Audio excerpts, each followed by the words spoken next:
like to welcome everyone, both here at our City Council chambers on the 12th floor of the City Administration Building, to our Solutions for a Sustainable San Diego seminar.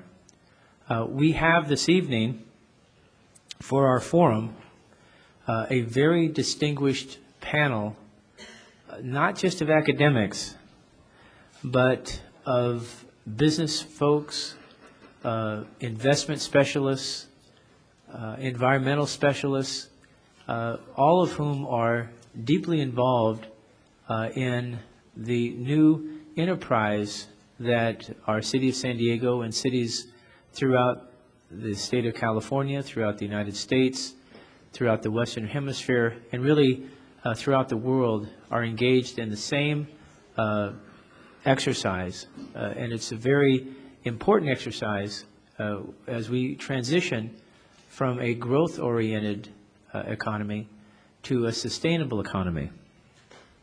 This forum is being broadcast live on Channel 24, and we're very thankful for the personnel from Channel 24 that make this possible, to bring this message to all of our friends and citizens throughout the city of San Diego.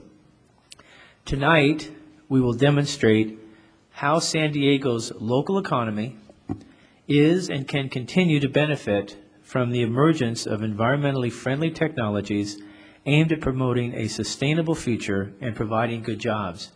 And what we mean by a sustainable future is this. For many years, the city of San Diego, at least over the last 3 decades, has grown at a remarkable pace.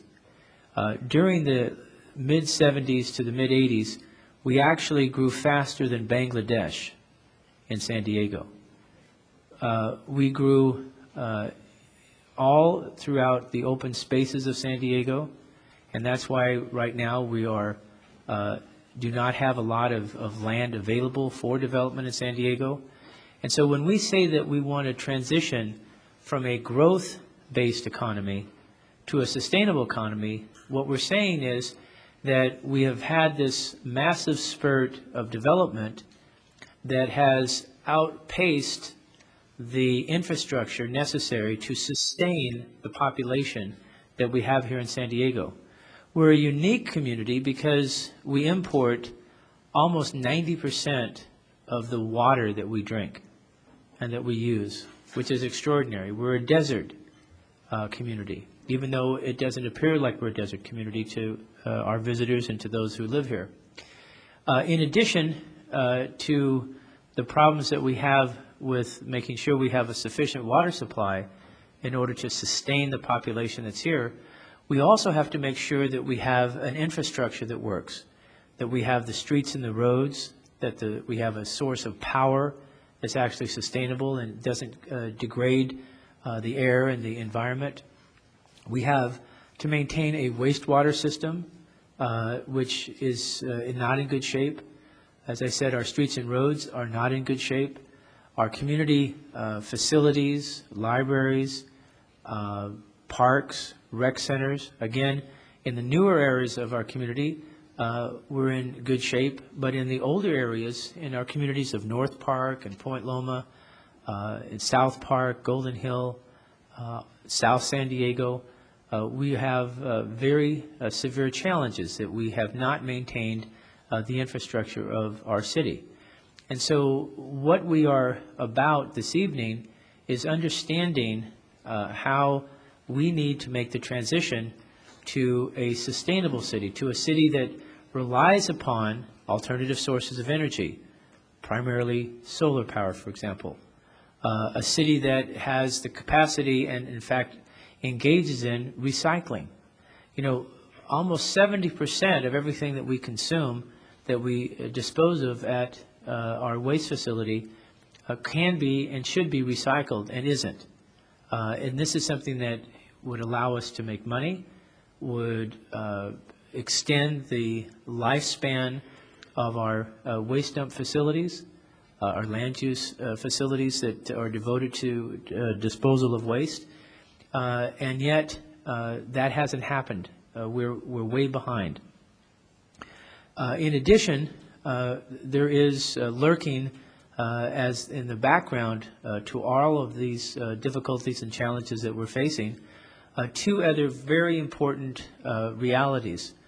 The first reality, which is scientific in nature, is the fact of global warming. And I think generally speaking, the scientific community of the world is committed to the idea that there is a greenhouse effect and that that greenhouse effect is having an impact on our climate conditions, and that those climate condition changes that are being brought about by the greenhouse effect because of the emissions into the atmosphere of various gases that having the effect of heating the earth, that is going to have and is having a profound impact on our climate, and that is going to affect us most immediately by helping to create these unfortunate water shortages, pardon me, as well as raising the tide at our shorelines, which will result in an erosion, more erosion. And so the city of San Diego is out on a limb as far as having been overbuilt without appropriate infrastructure. And at the same time, we're having to deal with the reality of global warming, which accentuates our vulnerable position. And the second reality I wanted to mention is that we have a system of government that has been driven, unfortunately, by the campaign contributions from our developer friends that have gone into and had a huge effect on the policy making, the decision making. The whole experience that we just went through with Sunroad really illustrates the point, where we did not comply with the safety standards based on 2 aeronautical reports.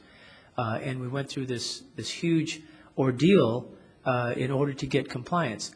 Out of that, out of the awareness that San Diegans have that the system has broken down, that the system of planning, the development services, that there's been a breakdown in the entire system, out of that comes the possibility that we could actually reorganize our development services department, which too often has worked for the developers, to an environmental planning and environmental protection department that will work with the developers. And what we want to do is we don't want to lose our developers, because if we lost our developers, there would be a serious recession in San Diego. But what we want to do is try to work with our developers and change the focus from growth-oriented development to sustainability, to alternative energy, to a low-impact development system, to an infrastructure development system, to a water reuse development system. So this evening, that's what discussion is all about tonight. This isn't some theoretical plan. The men and women that are here are actually are pioneers throughout, and you will see all the things that I talked about theoretically, they actually are involved and are engaged and are making big things happen in all their respective fields.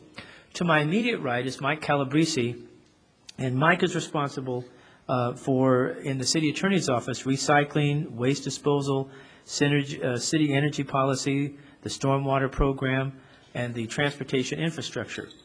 And this is a department that we set up in the city attorney's office that never existed before in the history of the city attorney's office. And so we are, through Mike and his brilliance, really, and his leadership, and the core group of attorneys that are around him, we are deeply involved at the state level, the federal level, and to some degree the international level as it relates to Mexico, and all the things that we're talking about, making sure that the city attorney's office is doing everything possible to represent the people of San Diego's best long-term interests.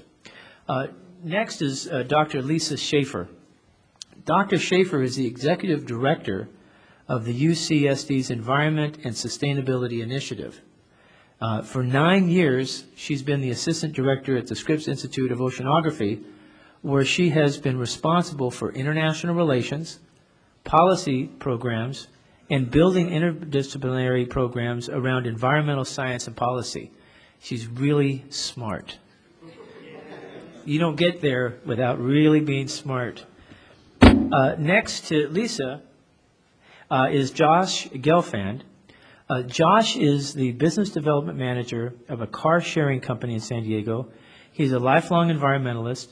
He's from Los Angeles. He's educated at the University of Wisconsin, and he has come up with a number of very innovative ideas about alternative ways of getting to and from the home and work and school. You know, when I was in college, and I'm probably older than most of the people here this evening, I see a few friendly faces out there of the same vintage, but we used to hitchhike everywhere. You know, people who had a very open and sharing and compassionate attitude towards one another. There was a sense of real community.